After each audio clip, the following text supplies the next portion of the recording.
some technical problems. And hi, I'm Baris, Serim.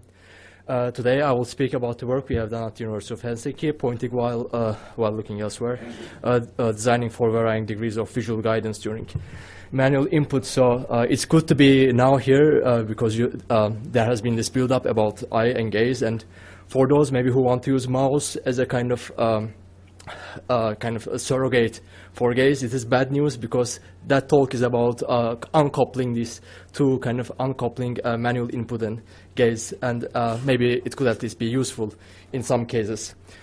Our contribution in this paper is an approach for using gaze as a real-time input in HCI, and the approach we motivate is handling manual user inputs based on the visual guidance they are conducted with. So what do we mean by visual guidance? In HCI, the terms eyes on and eyes free roughly correspond to that. While some input actions such as typing or using a gamepad could be considered eyes free or low visual guidance, GUIs or interfaces often want us to look at where we are pointing to them, like which interface elements. And that concept of visual guidance gains particular importance when gaze is used as a real-time input in applications. Most applications that use gaze as some kind of a pointer use manual input indirectly to complement the gaze, and that obviously assumes visual attention at the input region. And there has been quite some research in this direction in HCI. The most well-known example is magic pointing from Jai, and recently some really exciting work with touch screens and large screens. In this paper, we took a alternative approach, and rather ask if we can use gaze to support input with low visual guidance. So why did we took this route? There could be multiple reasons for that. Human visual attention is finite, and we cannot assume visual guidance at all cases. For example, there can be cases in which the user needs to look somewhere else and increasingly observable site, some touch screen, rather than some other input with some tactile guidance on the car dashboard. For example, that's a case. An application can ask the user to have concurrent access to multiple regions on the interface. For example, these interface regions can be far from each other in the case of large input areas like large touch screens. Gaze is quite fast, but it's like a single channel. And finally, why the horse? Because of the horse metaphor, as understood in HCI, it's the kind of system taking some control from the user in setting the course for the action, and users might opt to leave some control to an application by just directing their gaze elsewhere. So how to change an application's interaction based on the degree of visual guidance? If we consider pointing to elements on the interface as kind of feedback control loop-like process, low visual guidance obviously implies impaired control, since the users can't monitor how their mouse cursor or touch maps to the absolute coordinates on the screen. So we address that in an uncertain input handling framework. Here I will show an example case.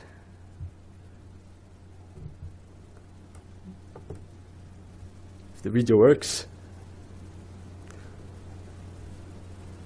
No?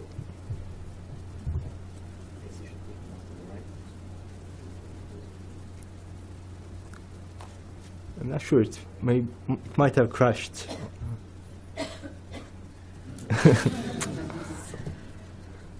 Let's try again.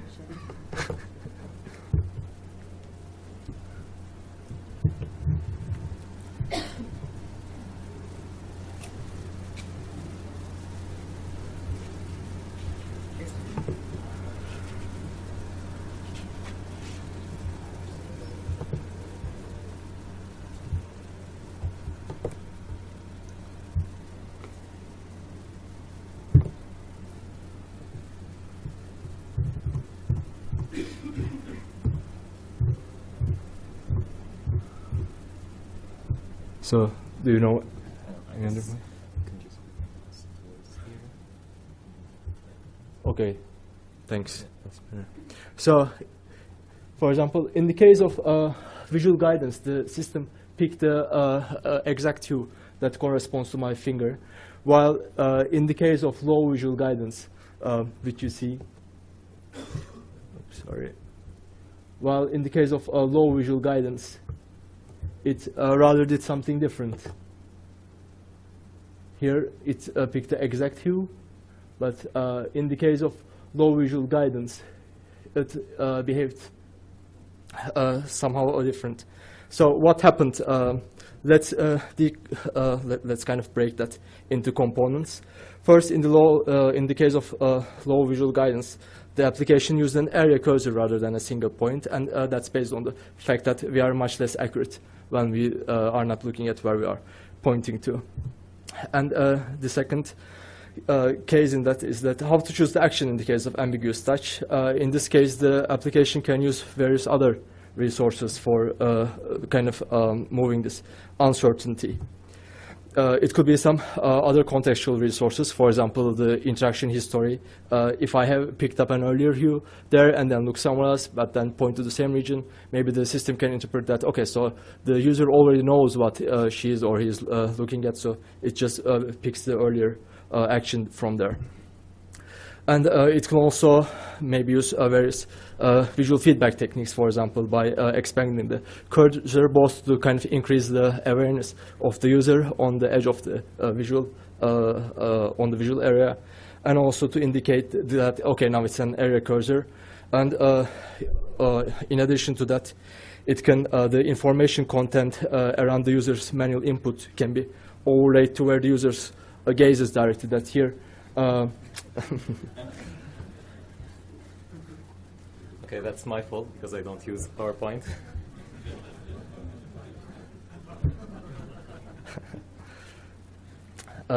Can be overlaid to where the user's gaze is directed, and here on that region you see this kind of warped visual feedback of the palette.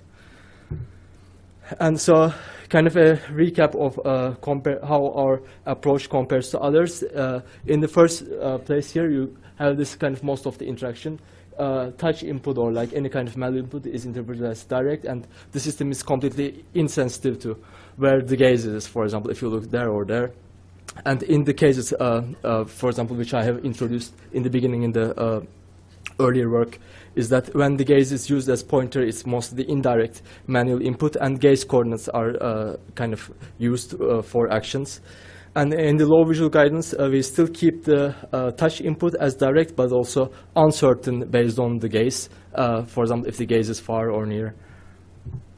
And here's the overview for the rest of the presentation.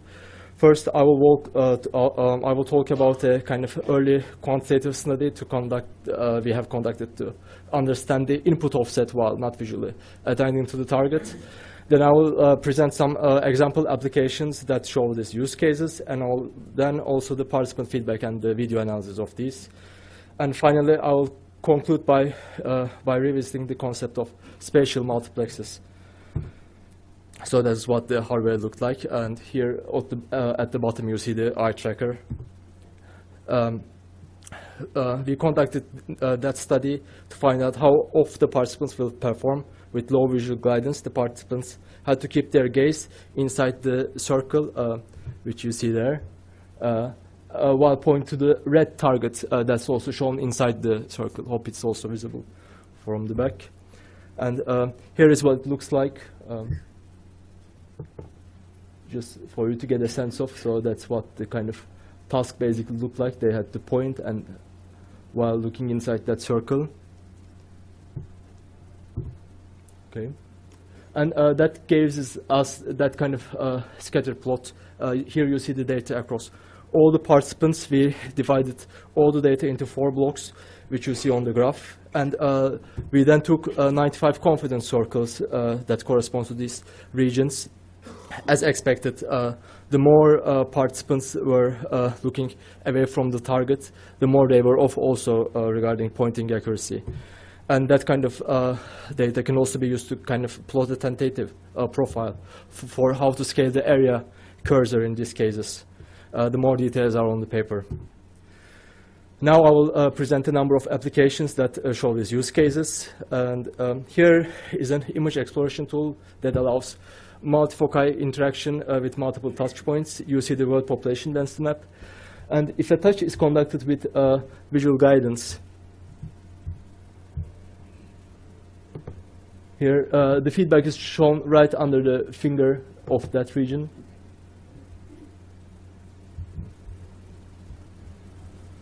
Nope.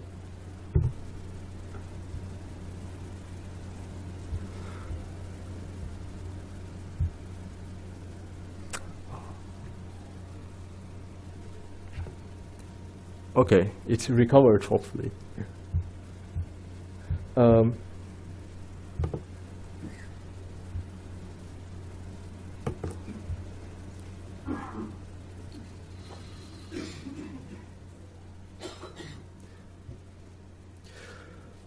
And if the same touch is conducted while looking elsewhere, the input is rather warped to the other finger. And what you saw here is that it first starts with a larger region and then zooms in gradually to offset for the uncertainty. And here, another input, another case, for example,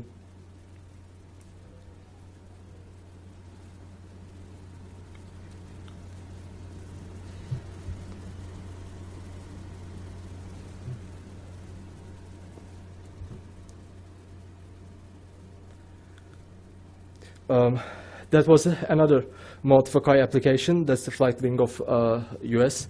And when a touch is conducted with visual guidance, it just takes the note right under the finger.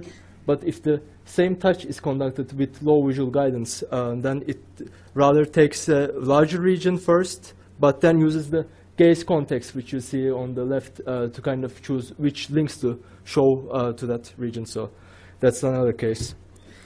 And yeah, hopefully the last video, continuing from the paint application, if the touch is conducted while looking at the canvas object,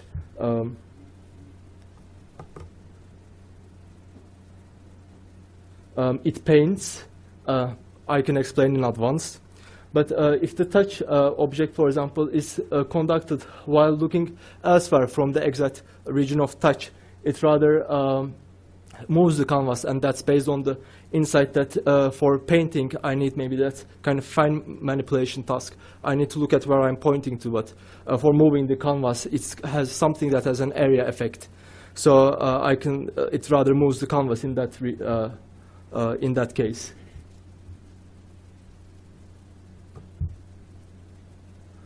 Here it paints, and here it rather moves. So something quick. We use the same participants from the quantitative study to evaluate the interaction with low visual guidance. They used the applications until they felt comfortable with the basics, and one overall common feedback was that it felt unintuitive at first and it got easier. The participants often at first reported this conscious effort not to look, as if they had to consciously keep their gaze away. And it has been compared to keyboard typing in that at first you need to look at where you're pointing to, but then you can do just fine without looking.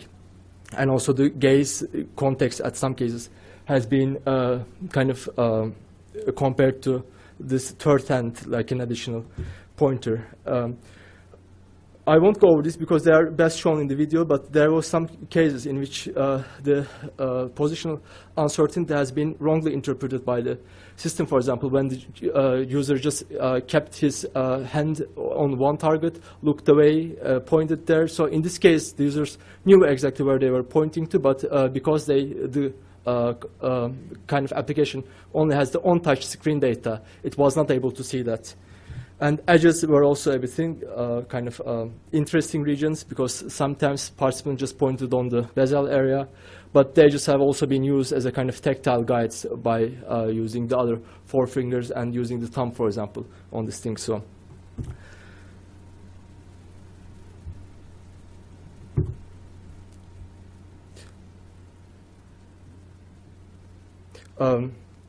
Maybe I can just go on from that.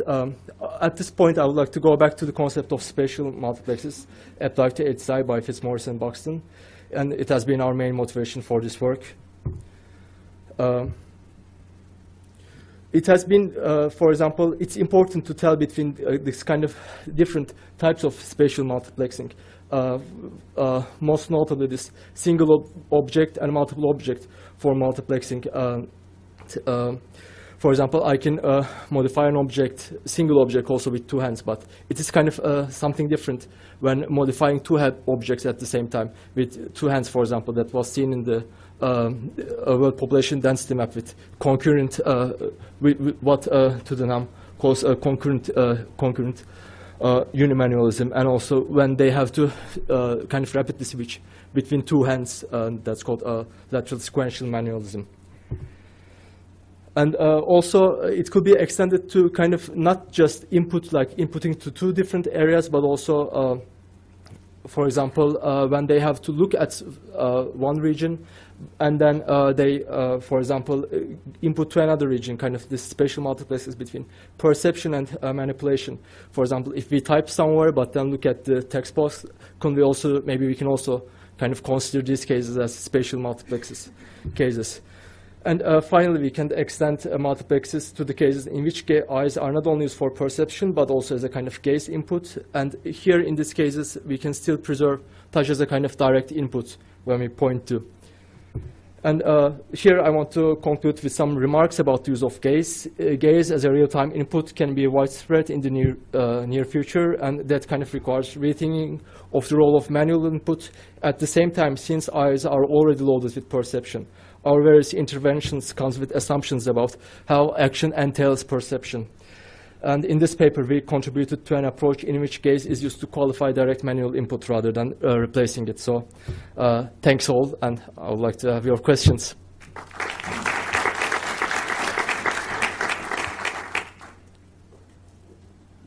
for one question. You can also find me later. Thank you for the informative talk. I just had a quick question about like users going from stating that this was unnatural and unintuitive to natural. Could you tell me a little bit more about the process of learning or adjusting to or acclimating to using this? How long did it take? Or yeah, it depended, I think, a lot on the participants. Some participants maybe get it the fourth time, like for example, like when they touch the canvas for moving or when they touch the canvas for painting. Some were just like unintentional or like forcing themselves not to look. And for some participants, it rather happened quite quickly. But it's something that we are not used to, of course, like, and maybe feel uneasy about at first. So. Okay. And just as a follow-on, was this part of the 15 trials that you were talking about, or was that this? It was something different, but first they did these trials, so maybe they were a bit of practiced from the first part. Okay. Okay, thank you. Okay, thank the speaker again. Thank you.